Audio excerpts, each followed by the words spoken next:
Coming to you live from the MediaPlex in downtown Windsor, this is a presentation of St. Clair College Journalism. Good evening, I'm Riley Livingston, and you are watching MediaPlex News Now.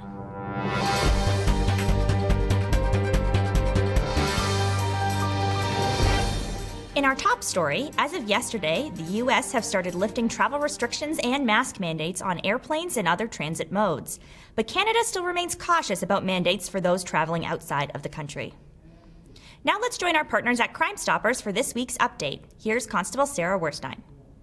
Voting season is upon us, and Windsor and Essex County Crime Stoppers would like to strongly encourage people to report any suspicious activities on our waterways. Law enforcement has a large area of responsibility, and they need your help to report any of the following: vessels arriving or departing at odd hours, unattended vessels or vehicles in unusual locations, recovering or tossing items into or onto the waterway or shoreline, transferring of people or things between ship or shore. Trust your gut. If something does not feel right, report any information you may have. You can contact your local police service or Crime Stoppers anonymously at 519-258-TIPS or leave a tip online at catchcrooks.com. I'm Police Coordinator Sarah Werstein. Let's head outside where Zachary Balog is standing by with an early look at our weather. Zach, what's it like out there? Boy, what a difference a week makes. Currently, we are sitting at 5 degrees and overcast, and just last week it was in the 20s and bright and sunny, and we have more sun. Right, and we'll talk about the rest of the forecast coming up. Back to you, Riley. With gas prices on the rise, it can get harder for communities to get around. Here's Gracie Lowe's with the story. Get your Gas Buddy app out because gas prices are continuing to rise. Since the summer of 2020, gas prices have been creeping higher and higher. People are using Gas Buddy app to find the cheapest gas around. Gas Buddy tracks your location and provides the prices of nearby gas stations from user-submitted data. They also use partnerships with other companies and station operators. The time to buy gas is now, as prices are expected to rise as of tomorrow. For MediaPlex News, I'm Gracie Lowe's. As gas prices rise, so do some bus fares, including your trip to Detroit. Scheduling has also been affected. Kayla Tarnowski went to the bus station to bring us this story. For nearly 5 months, Transit Windsor buses have been on an enhanced schedule. Some buses are now starting earlier than before, and others don't have as many stops. The schedule was put in place after the city let go of their workers who were not fully vaccinated, resulting in a shortage of bus drivers. Since then, those who use buses to get around have had to change their schedule to accommodate the changes in the buses. During the exam times, I sometimes feel that I have to get the one earlier bus. So it is sometimes problematic during exam. Transit Windsor has said that once the tunnel bus starts running again, the fare will rise to $15 per round trip. From MediaPlex News, I'm Kayla Tarnowski. Want to give a gift to someone but not sure what? How about a personalized seat in the college stadium? Ken Pastushin has the story. Intercollegiate sports at St. Clair College are finished for the 2021-22 season, and graduation day is coming up for many student athletes. A great gift idea for yourself or someone else is a personalized seat at Ace Acumen Stadium, home of the St. Clair Fratman junior football team, as well as the St. Clair Saints varsity soccer teams. These campus organizations are well represented throughout the 1,500-seat stadium. For $250, you can add your name and a brief message to a single seat. When the program first came out, I heard about it, and being obviously that I work here, I wanted to support the athletic program, but the other kind of main reason I did it was I thought it would be neat 20, 30 years from now when I come back to watch a game after I've retired, and my name's still going to be there, and hopefully it'll be there for as long as the stadium's standing. St. Clair College President Patty France has her name on the best seat in the house. Here is her view of the football field 5 rows up on the 55-yard line. This was actually donated in my honor by 3 graduating students from the Sport and Recreation Management Program. Honored that they would think of me in such a fashion, and to put my name in on our beautiful stadium here for all posterity to know. And here are 2 seats next to Mr. Corvo's with the names of some of those students who donated in his name. Here are some of the Saints athletic programs that have personalized seat representation. I'm here next to the seat of Bob Canali, a dedicated sports fan. Mr. Canali is the statistician and announcer for the St. Clair Green Giants and the Saints varsity baseball teams. 7 rows up the steps, I go to Jack Costello's seat near the press box. Mr. Costello was a member of the 1963 Windsor Bulldogs Allen Cup Championship team and the college's first hockey coach. He would go on to become athletic director. He also bought a seat in memory of his friend Bob Weepers, another longtime athletic director at the college. When purchasing a seat with your name on it, contact Narina Johnson at the address below. And remember, the athletic facilities at the Sportsplex and Classic Gym, as well as the Zeckelman Tennis Center and outdoor beach volleyball courts, are open during the summer vacation. For MediaPlex News, I'm Ken Pastushin. With less cases of the virus appearing, many places, including the border, have loosened the restrictions. Here's Colin Bannon with more. A month has almost passed as the borders lessened restrictions, and Canadians are enjoying it. The borders opened to lessen COVID-19 testing and restrictions on April 1st, and since then, many Canadians have been taking the opportunity to cross thoroughly. The Ambassador Bridge and Windsor-Detroit Tunnel have seen more traffic for day trips and leisure since the policy came into effect. Many students, who have never been out of Canada since the pandemic, are hopeful of crossing the border soon. Debbie LaSelva, the travel and tourism professor at St. Clair College, says that the border remaining open is a good option for travelers of all ages and backgrounds. Well, the border opening does definitely affects the students traveling and everybody traveling, because us being a border city, majority of clients in this area, or students in this area, would prefer to go from Detroit versus Toronto. So it saves most people a 4-hour drive to go over to Detroit to take their vacation flight. To return to Canada, you must have the ArriveCan app downloaded, along with your proof of vaccination and date of travel and return within the app. For MediaPlex News, I'm Colin Bannon. The end of the semester is close for college and university students, and for many, it can be difficult to manage. Here's Isabella Spadafora with some tips to keep you going. For college and university students, the end of the semester can be very restless. The end can cause a lack of motivation for completing schoolwork. Here are 3 tips to help you get through the remainder of the semester. Number 1, tackle the most difficult tasks first. By doing the longer or harder things first, you will feel a greater sense of accomplishment and will feel motivated to continue. Number 2, change locations. When studying or completing projects, staying in one spot for too long can become boring and restless. Try studying in a new location or position. Number 3, take care of yourself. This is definitely the most important tip. Make sure to prioritize your health and well-being. That means taking breaks, eating and sleeping on a proper schedule, and practicing proper hygiene. Once you feel physically better, you will feel more motivated to complete your tasks. For MediaPlex News, I'm Isabella Spadafora. The stock market continues to be a growing investment platform. Beginning your investment journey can be easy. Ken Pastushin tells us more. The St. Clair College Genesis Entrepreneurship Center offers many online workshops through Eventbrite. One of them is the Investing in Stocks, the Basics monthly workshop powered by the New York Public Library. What is a stock? It is a share in a business, and you can expect an average annual return of 10% from large cap stocks compared to 5% from bonds. The New York Public Library gave the example in their workshop of Apple Computer's initial public offering in 1980. Morgan Stanley, one of the underwriters, sold it to the public at $22 per share. The current stock price is what investors think the company is worth. The earnings per share is what drives the stock price up or down.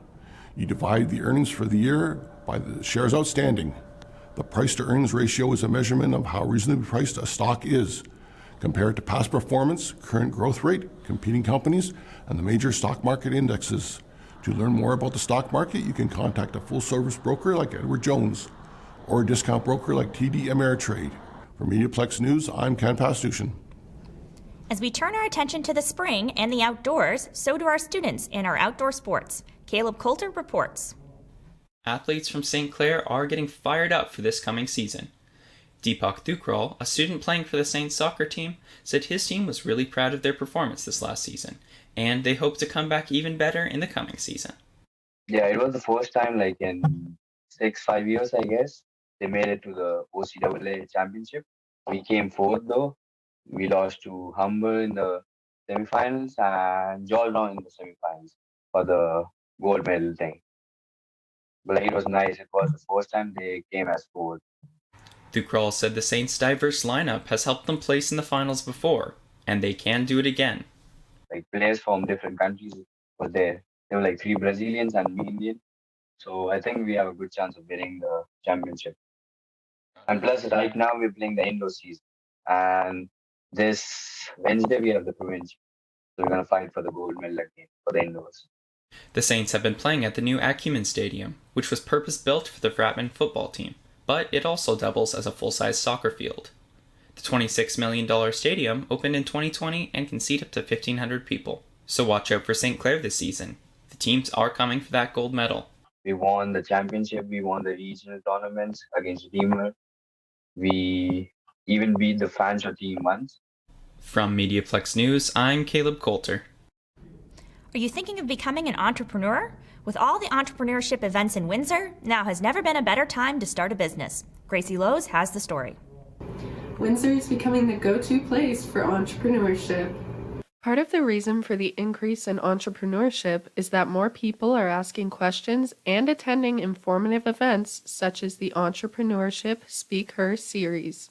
The online series kicked off back in January with the goal of hosting and putting out new sessions to help both students and possible entrepreneurs each month. Lauren Bodie is the Campus and Community Engagement Coordinator at Epicenter. She says she hopes that viewers will learn valuable lessons from the speakers. So essentially it's for a viewer and a student especially to get that full story from start to finish and realize that if you have an idea and you want to pursue it, it's not ever that you need to have everything all together. It's not going to come without challenges, right?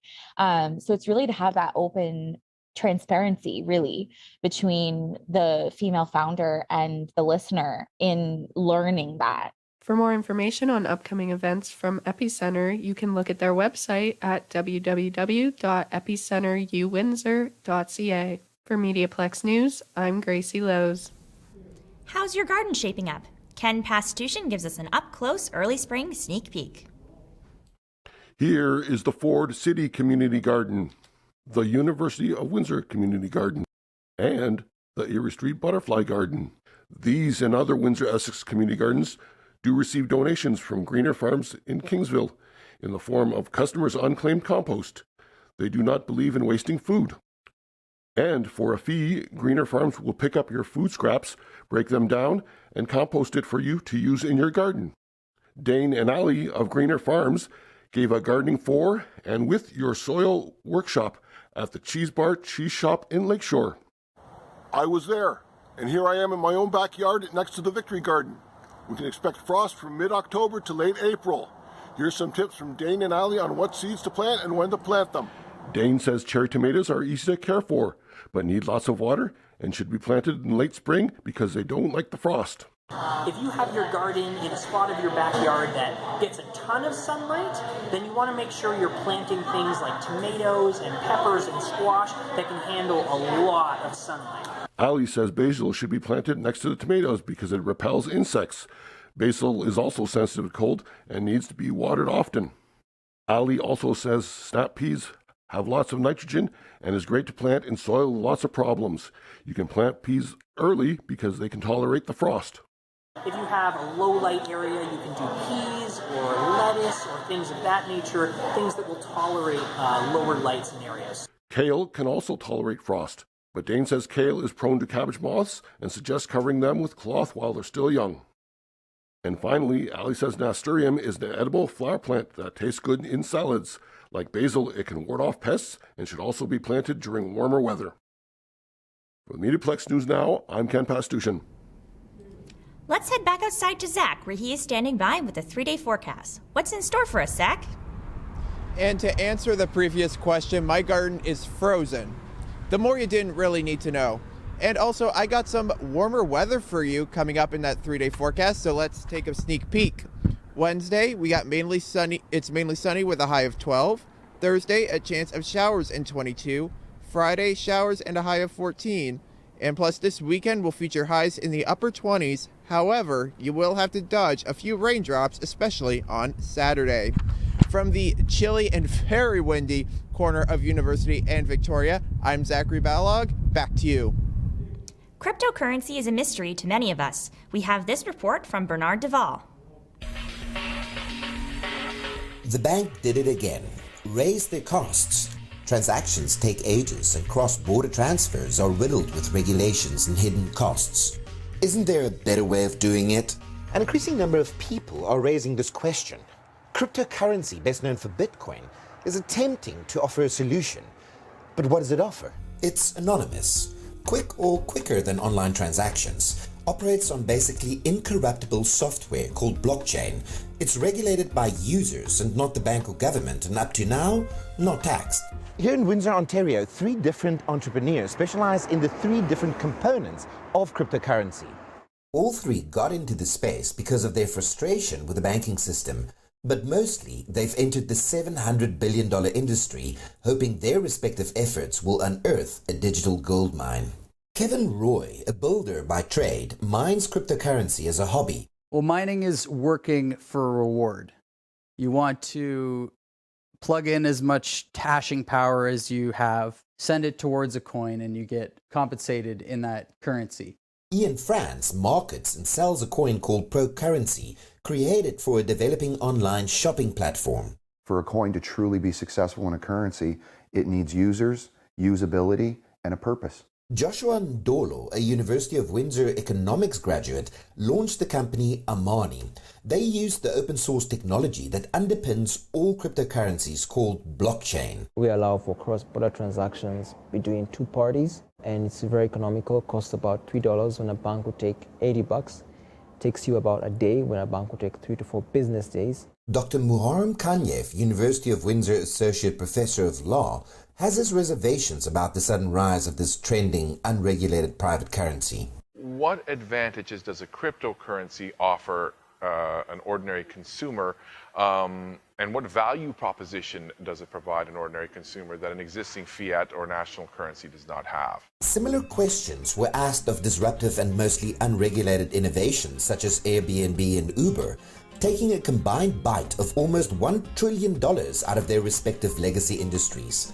Will cryptocurrencies do the same to the banking system?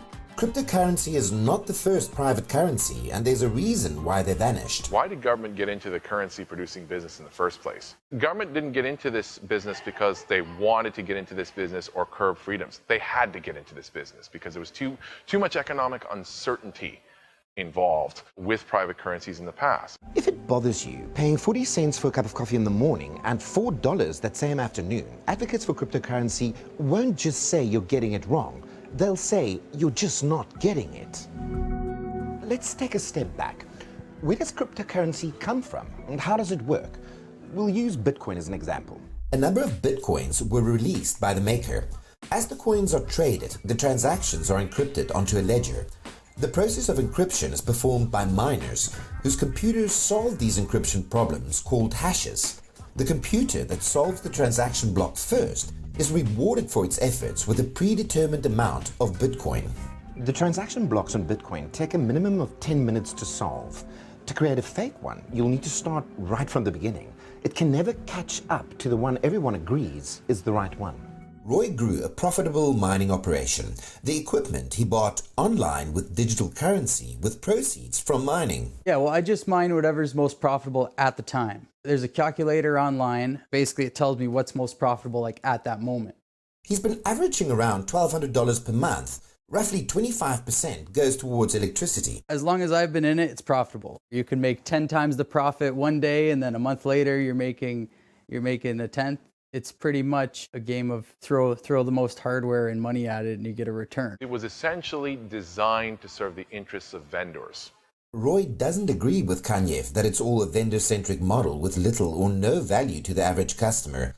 But then Roy isn't the average customer. So if I want to go out for dinner, I can go on a site called coincards.ca and buy a gift card for just about anywhere in Canada with crypto. Restaurants, Home Depot, bookstores. Bitcoin only has value because people decide it has value. No one understands this better than entrepreneur Ian France. Now it's just a matter of being able to implement a day-to-day currency that people can use. There's 1,500 coins that are sitting out there, and I would venture to say that 1,400 plus are crap. The iPro network sells incentivized investor packages ranging from $100 to $6,000. Half of the value of your investment is given back to you in the form of Pro currency.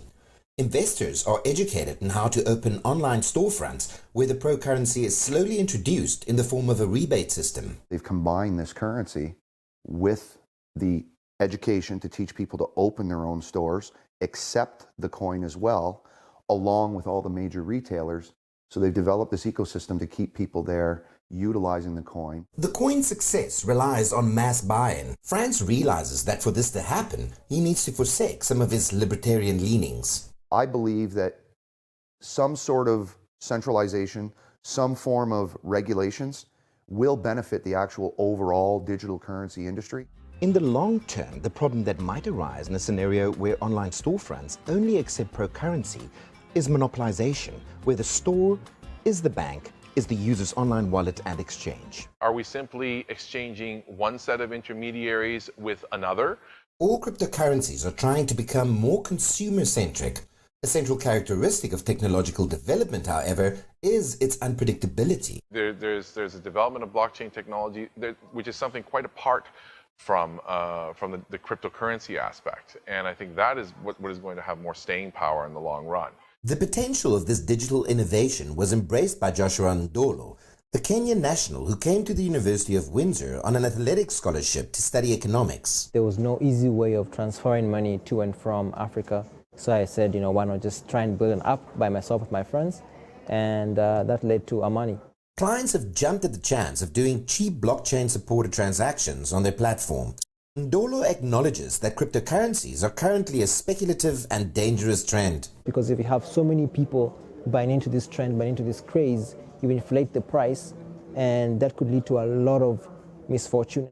For someone in the Western world who's lived in an environment where the financial system actually works and is functional, but not see the necessity for a new way of doing finance. It might very well be a marginalized economy that paves the way towards global adoption of cryptocurrencies. So I think you'll have a lot of countries that have been left back due to their access to financial instruments. It could be a mass movement. It could be an economy that adopts it and does really well, and others look up to it and say, well, they're doing really well over there. Why don't we adopt it over here so that we can keep up or learn from them? Kanyef is concerned about the absence of consumer protections. If a vendor refuses to reverse a transaction, I can call my credit card company, they can reverse the transaction, they can help protect my interests.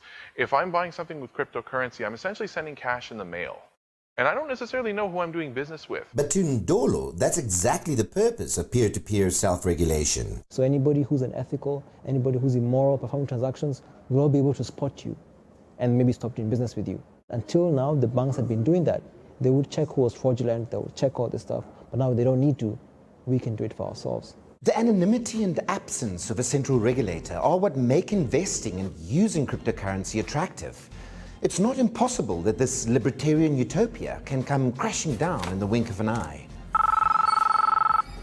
If this becomes more widespread, and if this looks like that it's going to be a vehicle for tax evasion or excessive tax avoidance, then governments will become involved. The nature of the internet and blockchain is open source and self-regulated, instantaneously evolving sharing platforms.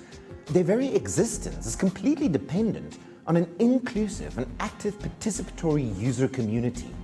Out of these reciprocal interactions, a consensus is reached on the value of cryptocurrency.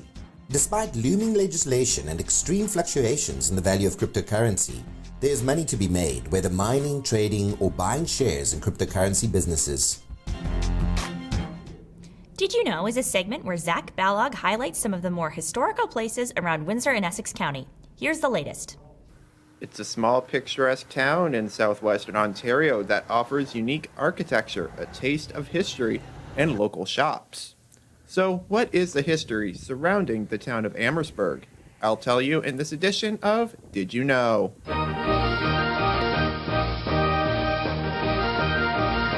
The town of Amherstburg was incorporated in 1776 and is also named after General Geoffrey Amherst, who we will get to in a minute.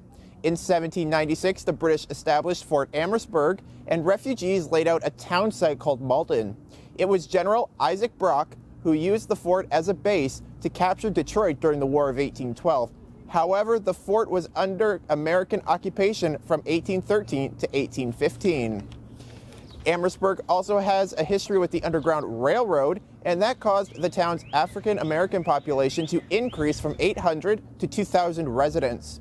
It is estimated that after 1850, 30 African Americans arrived in Amherstburg per day via steamboat and the Detroit River. Recently, there has been controversy surrounding the name of the town, whose founder's history involved the murder of indigenous people. Amherstburg Councilor Patricia Simone recently introduced a motion to change the meaning of the town's name to reference the origins of the name of Amherst, which means a place amongst the woods or a settlement amongst the woods, along with the root of the word burg, which is a walled or defensive settlement. The more you know. For MediaPlex News, I'm Zachary Ballog. Public relations is part of the family of programs offered here at the MediaPlex. Here's a look at the exciting things they do.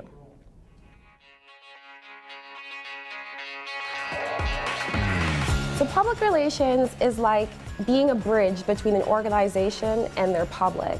As this public relations expert, you are a liaison, so you have to connect the brand or the business or the company with their public in such a way that the public responds to them in a positive manner. So the advantages of taking public relations at St. Clair College is that we have access to the MediaPlex. Now the MediaPlex offers us a converged education. It's one of 3 in the world and the only one in Canada. What that means is that we're taught in film, broadcast, radio, there's graphic design, we do event planning, we write all sorts of press releases, we work in tandem with the journalism club. So at the end of everything, you can communicate any professional message across any medium. So what do you think about public relations?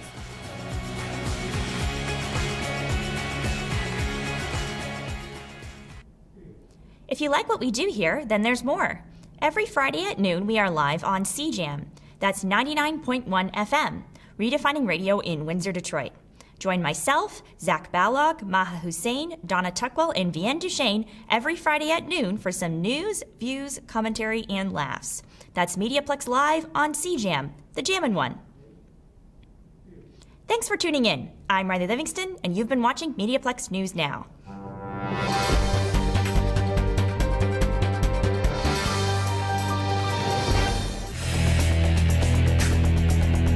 MediaPlex News Now is a production of the St. Clair College Journalism Program.